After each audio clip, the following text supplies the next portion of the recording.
Pourquoi tu ris? Pourquoi tu rigoles? C'est toi qui me fais rire. Halima Gaïdji, ton vécu, tes pressions, ta maladie, tu en parles beaucoup dans les médias. Est-ce que pour toi, c'est une forme de thérapie ou finalement une façon d'attirer l'attention sur toi, la compassion, etc. Non, c'est une forme de thérapie pour moi parce que la première fois que j'ai osé en parler, c'était dans le journal L'Observateur et j'ai reçu beaucoup de commentaires et beaucoup de messages, que ce soit positif ou négatif. Mais je parlerai plutôt positivement. Et donc je me suis rendu compte qu'il y avait beaucoup de gens qui étaient dans le même cas que moi et qui n'avaient pas de voix, qui n'osaient pas parler par peur d'être jugés ou d'être mal vus. Donc pour moi, ces gens s'est révélé comme une voix pour eux. Et aujourd'hui, j'en parle davantage parce que je me rends compte qu'il y a beaucoup de gens qui souffrent de ça et qui ne peuvent pas en parler, juste par peur d'être jugés, d'être pointés du doigt ou bien d'être rejetés. Quelle est donc cette maladie mentale dont tu souffres? Alors, je souffre de maladie mentale depuis l'âge de 11 ans, de dépression. Je suis dépressif. Et ma dépression me mène toujours à des tentatives de suicide. Et ce que je veux dire aux gens, c'est qu'une personne suicidaire ne cherche pas forcément à mourir, mais elle cherche juste à stopper la douleur. Parce que c'est une douleur qu'on n'arrive pas souvent à expliquer. Et cette douleur nous fait tellement mal qu'elle nous empêche de dormir, qu'elle nous empêche de nous concentrer, qu'elle nous empêche d'être heureuse. Et cette douleur peut aussi affecter les autres. Donc un suicidaire cherche toujours à stopper cette douleur en mettant sa vie en péril, prenant des médicaments, se péter les veines, ou bien se tirer une balle dans la tête, se pendre. Mais en tout cas, voilà, un suicidaire ne cherche pas à mourir. Autant souffrir, Halima? En fait, ma souffrance vient de beaucoup de choses. De plusieurs choses? Ouais, de plusieurs choses. Et je pense que ce qui m'a choqué le plus, c'est le divorce de mes parents, parce que j'ai grandi. 2 ans? Ouais, j'avais 3 ans, bien moins que ça. Je me rappelle pas en tout cas d'avoir mes 2 parents ensemble. Mais après, je me rappelle juste que je suis issue d'un enfant de parents divorcés. Et pendant longtemps, j'ai cherché à comprendre pourquoi mon père n'était pas là, pourquoi ma mère souffrait autant. Et malheureusement, l'école ne m'a pas beaucoup aidée parce que le fait d'avoir subi autant de traumatismes avant d'aller à l'école a développé un bègue et un dyslexique en moi. Donc c'est un handicap que je traîne depuis mon enfance. Et je me rappelle, avant d'aller à l'école, je me souviens que mes frères et sœurs m'aidaient beaucoup à terminer mes phrases ou bien à m'aider à m'exprimer. Mais ce n'est que quand je suis arrivée à l'école qu'on m'a dit que c'est un handicap, qu'on m'a frappée à cause de ça et qu'on m'a dit que ça pouvait m'empêcher de réussir. Alors, à quel moment tu t'es rendu compte, personnellement, que tu avais un problème de trouble mental? C'est à l'âge de 11 ans. À l'âge de 11 ans, tu t'en es rendu compte? Tu as su à ce moment-là, quand tu as fait ta première tentative de suicide, que tu étais malade ou... Non, je ne savais pas si j'étais malade. Voilà. Mais à cet âge-là. À quel moment tu t'es rendu compte que tu étais malade? Quand j'étais internée. Et bien avant aussi, parce que j'avais déjà consulté des psychologues. J'avais un psychologue qui était au Canada avec qui je discutais beaucoup et qui m'a révélé plein de choses en moi. Mais je ne savais pas que j'étais autant dépressif.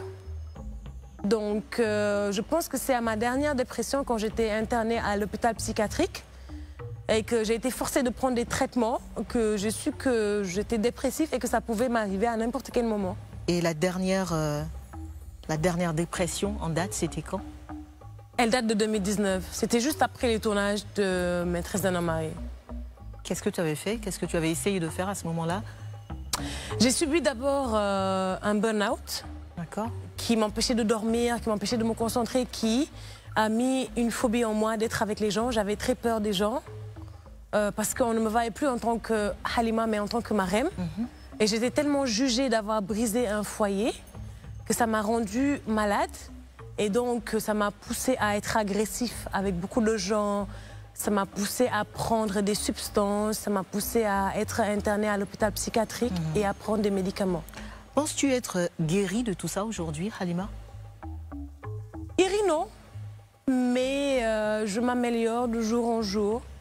parce que c'est quand même une maladie qui existe. Et quand tu es dépressif, bah, malheureusement, tu n'es pas totalement guéri. Ça peut arriver à n'importe quel moment.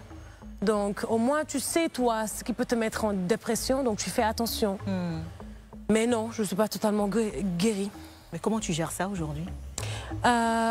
Bon, d'abord, je n'aime pas prendre de médicaments. J'ai arrêté les traitements parce que ça me semblerait plus que me soigner. Mais comment je me suis aidée, c'est avec le sport, la nutrition et recentrer mon cercle. Donc aujourd'hui, je fréquente plus des gens qui me rappellent que je suis forte, que je suis belle, que je suis intelligente. Et donc, petit à petit, j'essaye de former un cercle où je suis épanouie, que je me sens bien. Un cercle de confort. Exactement. On va parler d'autre chose. Ben, ça fait des semaines maintenant que la saison 3 de Maîtresse d'un homme marié a démarré et tu n'es pas là-dedans. Oui. Pourquoi n'es-tu pas dans cette saison 3, Halima? Bon, c'est la question que tout le monde se pose et je pense que j'ai quand même une explication à donner à mes fans qui me suivent depuis très longtemps et qui, grâce à eux, je suis là aujourd'hui. Mais ce qui se passe avec Maîtresse d'un homme marié, c'est un projet que j'ai soutenu depuis longtemps et j'espérais ne pas être dans la 3e saison. Mais il y a beaucoup de choses qui se passent à l'intérieur dont malheureusement le temps ne nous permet pas d'expliquer. Mais je dirais juste à toutes ces personnes qui me regardent, si vous voulez plus de réponses... On te regarde par là, hein, regarde. On me regarde par où? On te regarde par là, ouais. D'accord, ok.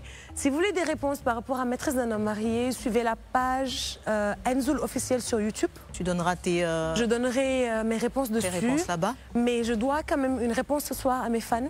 Quand Sachez même. que je vous aime énormément. Sachez que Marème, c'est moi qui l'ai incarné. C'est Halima qui l'ai incarné. Donc, je vous rappelle juste que vous n'aimez pas seulement Marème. Vous aimez Halima. Sauf si vous préférez plus Marème que Halima. Mais suivez l'histoire de Halima et vous saurez pourquoi aujourd'hui elle n'est pas dans la saison 3. Moi, je ne suis pas satisfaite, moi. Je sais, Connie. Ouais. Je sais que tu n'es pas satisfaite. Mais donc, je vais poursuivre avec mes questions. Dis-moi. Pour combien de saisons tu avais signé au préalable quand tu démarrais la série? Ok, je n'ai jamais signé de contrat exclusif avec la boîte de production. Ok. Je n'ai signé que des contrats de saison. Ok, donc Soit saison 1, tu as fini, saison 2. Et saison 2, j'ai fini. Et avant de signer la 3e saison, la production savait que j'avais beaucoup d'engagement, que j'avais beaucoup aussi de production. Et avant même de signer dans la boîte de production Enzoul, qui est une boîte multimédia, je rappelle, et une boîte panafricaine, j'ai quand même pris le soin de prévenir à la boîte de production que j'allais signer dans une boîte et que les termes de contrat ne seraient plus pareils. Donc, ce qui s'est passé, vous le saurez dans le documentaire et sur YouTube. Bon, ok, tu nous diras ce qui s'est passé là-bas, mais qu'est-ce que tu réponds tout de suite à ceux qui disent que tu n'es pas reconnaissante envers Marodi et que c'est Marodi qui a contribué à faire de toi aujourd'hui la star internationale que tu es et que dès que tu as eu la possibilité de partir, tu es partie. Qu'est-ce que tu réponds à ces personnes? Parce qu'elles s'expriment beaucoup sur les réseaux sociaux. Oui, oui, j'ai vu beaucoup de commentaires qui m'ont blessée émotionnellement, qui m'ont fait mal. Parfois, j'ai eu envie de répondre directement. Et puis, je me suis dit, je ne peux pas vouloir à ces gens parce qu'ils m'ont découvert à travers Maîtresse d'un homme marié. Et oui, le personnage de Marème Dial est un personnage qui a séduit beaucoup de gens. Et qui est très important dans cette série. Oui, c'est un personnage clé. Oui, en fait, Marème, ce n'est pas une chouin, hein. Ce n'est pas une prostituée qui est là juste pour animer les gens.